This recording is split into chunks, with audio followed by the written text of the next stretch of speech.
Je suis à la base un ingénieur, donc j'ai fait mes études d'ingénieur, puis après mon doctorat dans la microélectronique.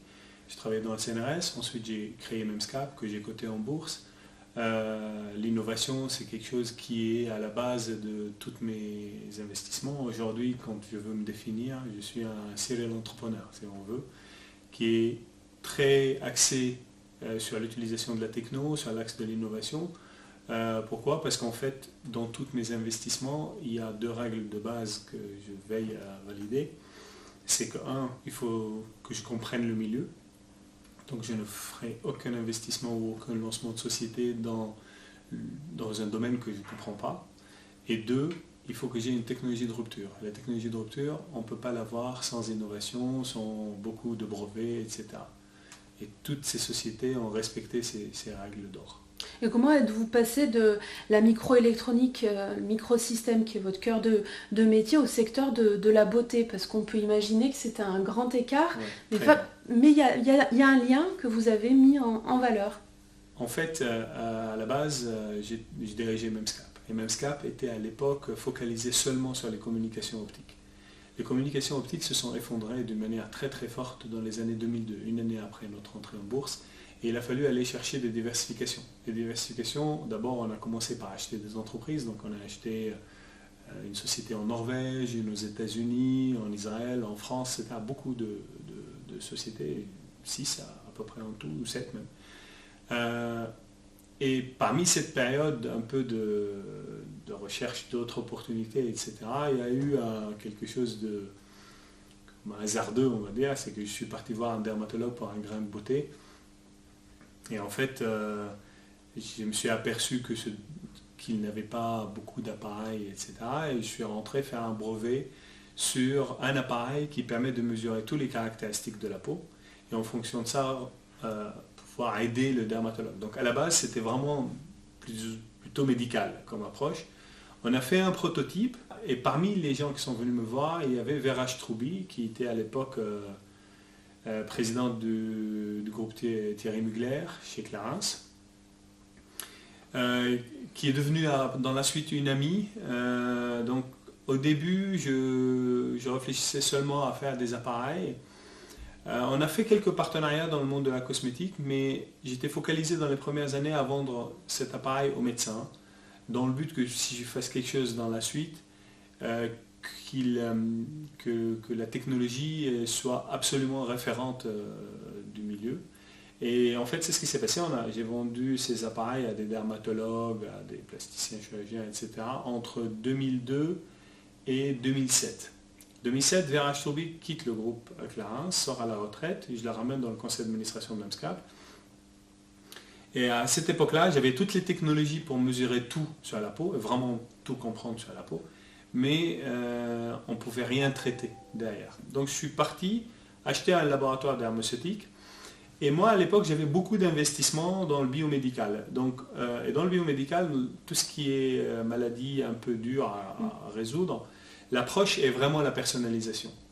On étudie l'ADN, on personnalise tous les traitements, etc. Et donc je me suis dit, si on veut faire quelque chose dans la cosmétique qui puisse apporter une vraie efficacité, parce que encore une fois, je suis un scientifique, donc je ne peux pas vendre du baratin. Il faut vraiment que je croie dans la chose. Donc il fallait analyser la peau, et en fonction de ça, personnaliser le traitement. Et donc j'ai décidé à l'époque de sortir cette activité-là ou cette initiative-là de Memscap pour lancer Ioma comme société indépendante que j'ai financée auprès du capital risque et qui après a eu un développement fulgurant, a été racheté par Unilever dans la suite et que je continue à diriger aujourd'hui. Ioma, vous l'avez dit, numéro 1 de la cosmétique personnalisée. Quel est le concept en fait? Expliquez-nous concrètement comment ça se passe. Alors c'est très simple. Quand on va dans un point de vente, tous les points de vente d'Ioma, aujourd'hui vous avez en France au moins 700 points de vente, voire plus.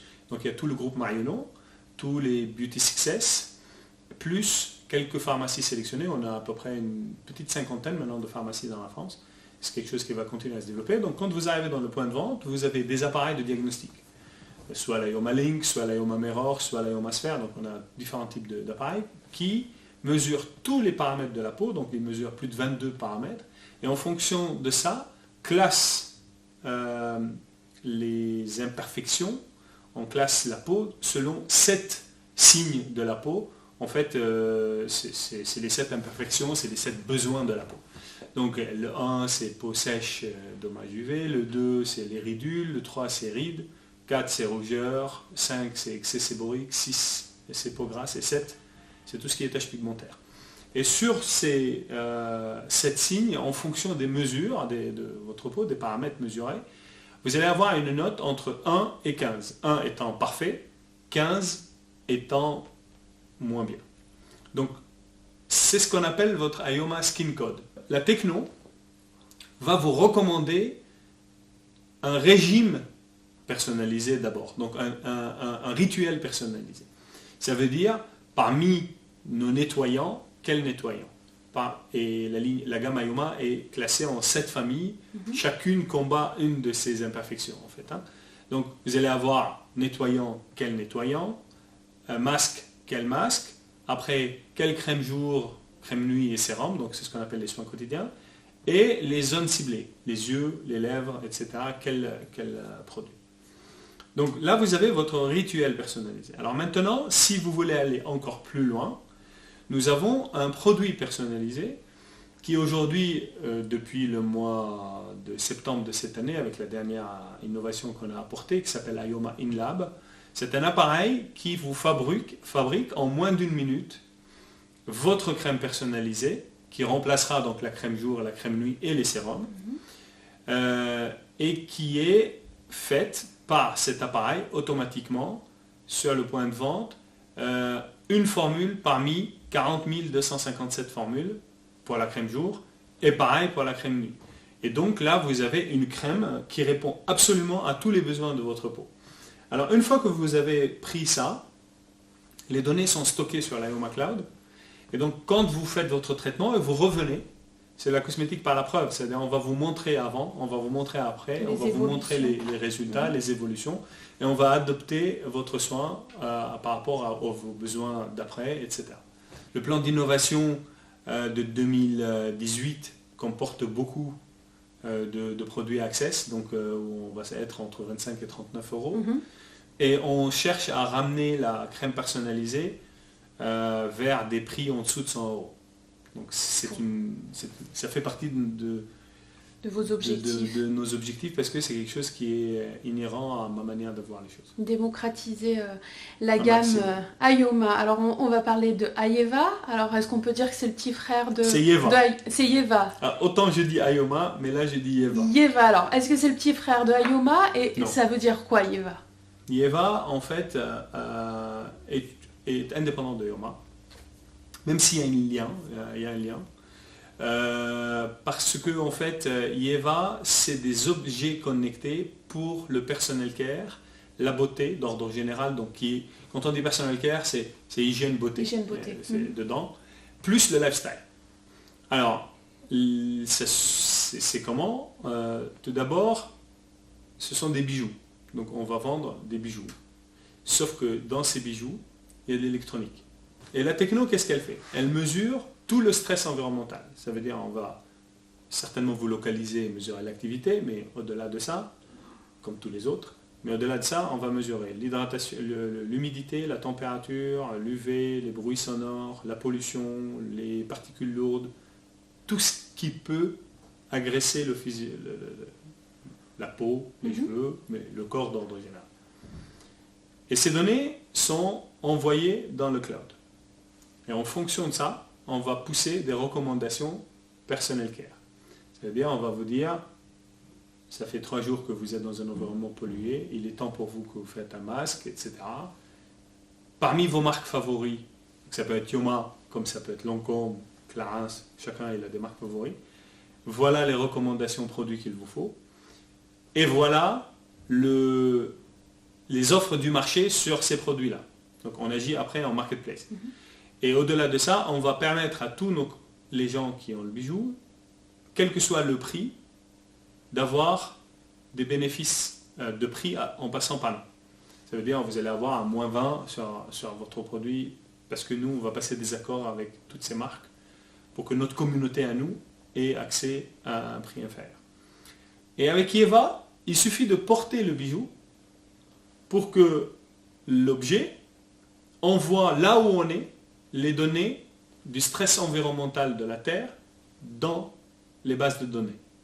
Et ce que je vais faire, si on en a beaucoup de bijoux au monde, ben on va mapper la surface de la Terre et on va construire une base de données avec les données réelles de toute la Terre en stress environnemental. Et je veux donner accès à ces bases de données à tous les laboratoires climatologiques. Tous ceux qui travaillent sur la planète auront un accès gratuit dessus. Si tous les hommes, les business leaders, se mettent à travailler sur ces genres de thèmes, on a et les relations qu'il faut et la puissance, que ce soit financière ou relationnelle, pouvoir, etc., pour pouvoir faire quelque chose de bien. Et je veux que mon action s'insère dans cet angle-là. Et c'est pour ça que IEVA a ce côté en plus qui est autour de la planète. Et IEVA va naître là incessamment sous peu. IEVA, elle est née en...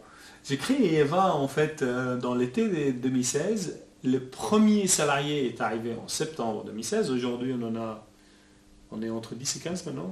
Ça raconte, à tout va. Et le lancement du produit est pour la fête des mères 2018. D'ici jusqu'à février prochain, ça va connaître une montée en régime de manière assez forte, jusqu'à l'événement de lancement. Et la production, du coup, ça se fait ici? C'est ici, vous avez choisi de rester sur le Grésivaudan, par contre? Le problème, c'est que en fait, c'est ce que je passe mon temps à dire aux hommes politiques, si vous voulez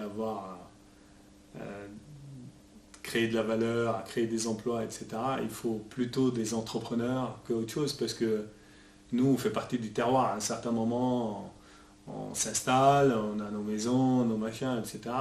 Et puis bon, on se dit, je ne vais pas aller me trimballer à droite, à gauche, donc on reste, on investit là où on est.